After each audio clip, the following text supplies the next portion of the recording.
I yield back. Gentleman from Arizona is recognized. Thanks, Mr. Chairman. Thank you for being here today. I will say I wrote down something you said. I think I got the quote exactly right. I wrote it down because not only was it, I think, substantively meritorious, but also was alliterative. People's privacy is paramount, close quote. If only the FBI leadership believed and acted that same way, I would be happy. I want to ask you first about the EU's Digital Markets Act. You previously commented and opined in response to Mr. Klein's questioning. He asked you how much spent. I think you said you don't know. I wonder how many employees or personnel are working on the EU Digital Markets Act. So my understanding is we currently have one employee that's detailed to Brussels. These details are routine. They've gone on for many years. They help improve, coordination among agencies for us to better understand. Is that employee working to help implement the EU Digital Marketing Act, or are they just observing? What's their role there? So as a general matter, when we do these details, they're focused on antitrust enforcement, enforcement of the competition laws. This is in Europe, though. This is the implementation of a new law. So how does that impact antitrust law in the United States of America? So these laws, as you noted, govern Europe. If the European Commission is working on implementing them, that's work that they're doing. Our work is focused on enforcing the U.S. laws. These types of details across agencies. Right, but that begs the question, and I'm looking for.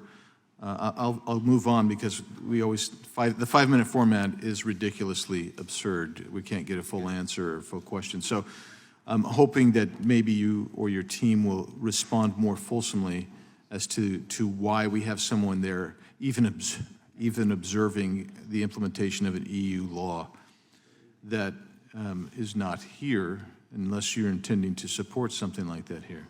Are you familiar with someone named Rebecca Kelly Slaughter?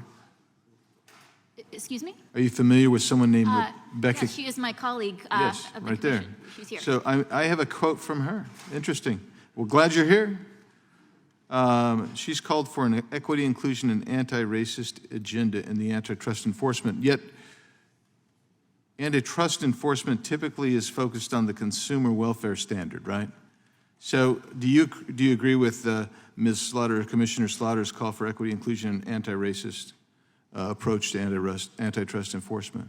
So let me say, first of all, it's just such a huge privilege to serve on the commission alongside Commissioner Slaughter. She has thought so hard about how do we make sure we're using all of our That's tools. Beautiful. We only have 5 minutes.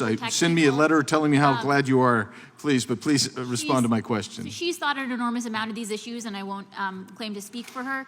The way I'm not asking you to speak for her. I'm asking whether you agree that that is the appropriate approach, and when it's a de facto departure from the consumer welfare standard.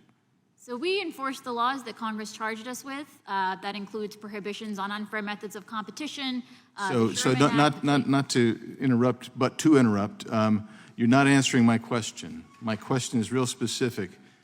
Do you support and agree with this new approach, which was what it would be, because it'd be a departure from the consumer welfare standard?